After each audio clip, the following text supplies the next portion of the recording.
Chapter 2. The Pool of Tears.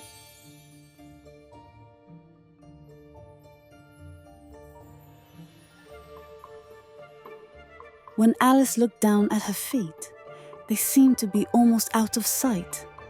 They were getting so far off. Curiouser and curiouser. Now I'm opening out like the largest telescope that ever was. Goodbye, feet. Oh, my poor little feet. I wonder who will put on your shoes and stockings for you now, dears. I'm sure I shan't be able. I shall be a great deal too far off to trouble myself about you. You must manage the best way you can. But I must be kind to them, or perhaps they won't walk the way I want to go. Let me see. I'll give them a new pair of boots every Christmas.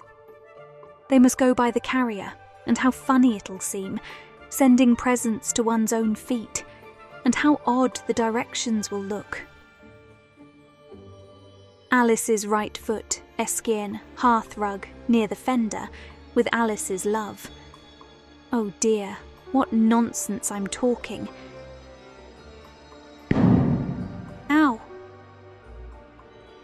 Oh, of course. Poor Alice. It was as much as she could do, lying down on one side to look through into the garden with one eye. But to get through was more hopeless than ever. She sat down and began to cry again.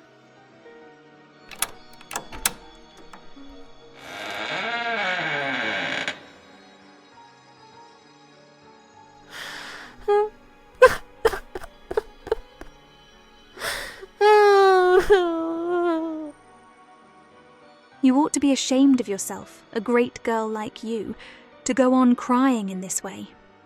Stop this moment, I tell you.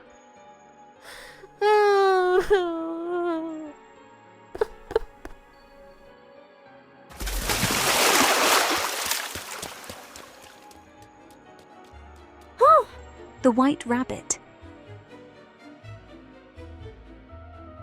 Oh, the Duchess, the Duchess! Oh, won't she be savage if I've kept her waiting? If you please, sir. Huh? Wait. Dear, dear, how queer everything is today, and yesterday things went on just as usual.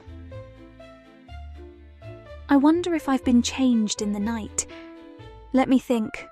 Was I the same when I got up this morning? I almost think I can remember feeling a little different. But if I'm not the same, the next question is, who in the world am I? Ah, that's the great puzzle. And she began thinking over all the children she knew that were of the same age as herself, to see if she could have been changed for any of them. I'm sure I'm not Ada, for her hair goes in such long ringlets, and mine doesn't go in ringlets at all. And I'm sure I can't be Mabel, for I know all sorts of things, and she knows such a very little. Besides, she's she, and I'm I, and, oh dear, how puzzling it all is. I'll try if I know all the things I used to know. Let me see. 4 times 5 is 12, and 4 times 6 is 13, and 4 times 7 is... Oh dear, I shall never get to 20 at that rate. However, the multiplication table doesn't signify. Let's try geography. London is the capital of Paris, and Paris is the capital of Rome, and Rome... No, that's all wrong, I'm certain. I must have been changed for Mabel. I'll try and say, how doth the little...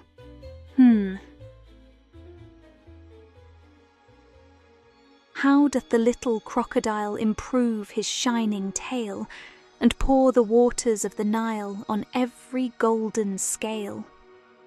How cheerfully he seems to grin, how neatly spread his claws, and welcome little fishes in with gently smiling jaws.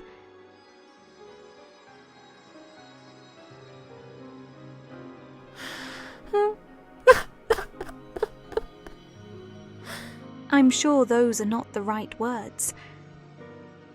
I must be Mabel after all, and I shall have to go and live in that poky little house and have next to no toys to play with, and oh, ever so many lessons to learn. No, I've made up my mind about it. If I'm Mabel, I'll stay down here.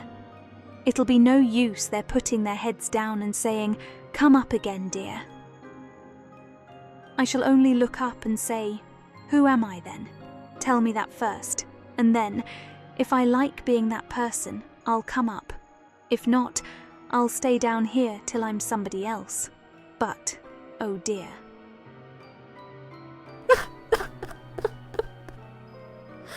I do wish they would put their heads down.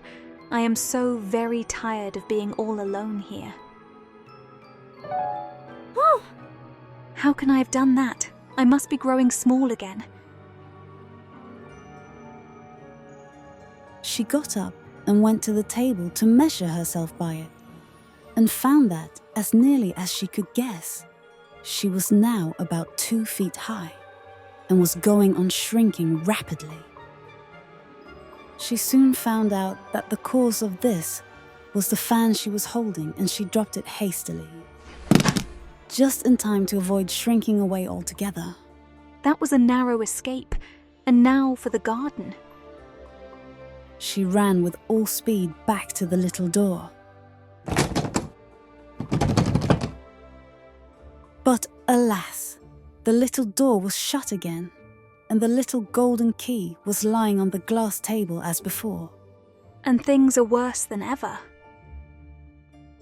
For I never was so small as this before, never, and I declare it's too bad that it is.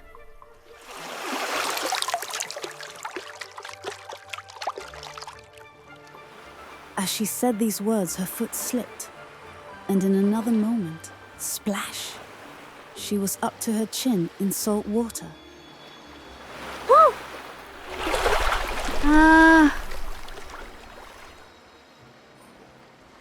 Her first idea was that she had somehow fallen into the sea. In that case, I can go back by railway. Alice had been to the seaside once in her life, and had come to the general conclusion that wherever you go to on the English coast, you find a number of bathing machines in the sea, some children digging in the sand with wooden spades, then a row of lodging houses, and behind them a railway station. However, she soon made out that she was in the pool of tears which she had wept when she was 9 feet high. I wish I hadn't cried so much. I shall be punished for it now, I suppose, by being drowned in my own tears. That will be a queer thing, to be sure. However, everything is queer today.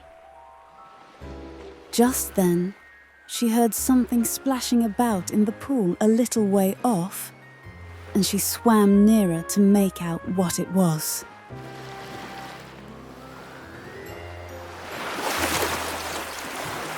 Huh? At first she thought it must be a walrus or hippopotamus. But then she remembered how small she was now, and she soon made out that it was only a mouse that had slipped in like herself. Would it be of any use now to speak to this mouse? Everything is so out of the way down here that I should think very likely it can talk. At any rate, there's no harm in trying. Oh, mouse, do you know the way out of this pool? I am very tired of swimming about here, oh mouse. Alice thought this must be the right way of speaking to a mouse. She had never done such a thing before, but she remembered having seen in her brother's Latin grammar, a mouse, of a mouse, to a mouse, oh mouse. The mouse looked at her rather inquisitively, and seemed to her to wink with one of its little eyes, but it said nothing. Perhaps it doesn't understand English.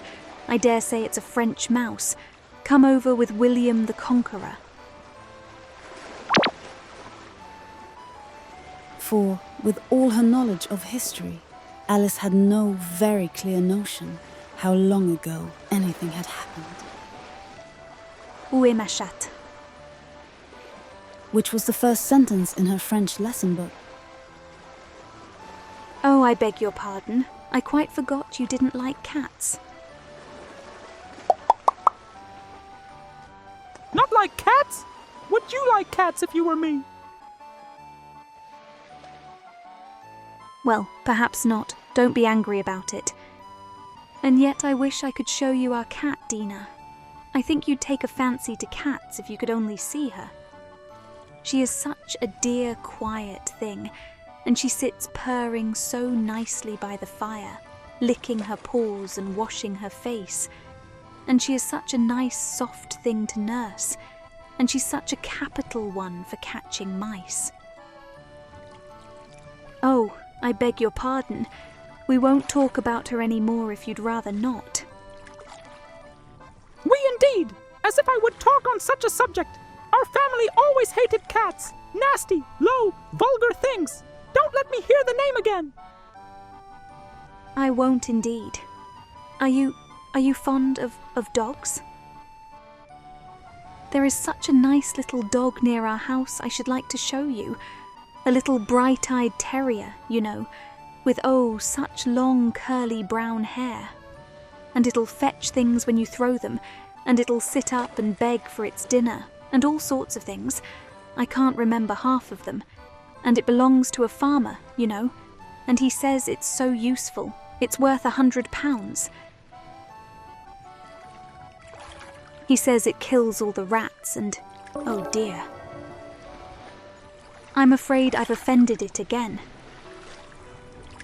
Mouse dear, do come back again, and we won't talk about cats or dogs either, if you don't like them.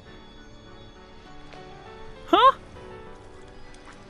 Let us get to the shore, and then I'll tell you my history, and you'll understand why it is I hate cats and dogs. It was high time to go, for the pool was getting quite crowded with the birds and animals that had fallen into it. There were a duck and a dodo, a lory and an eaglet, and several other curious creatures. Alice led the way, and the whole party swam to the shore.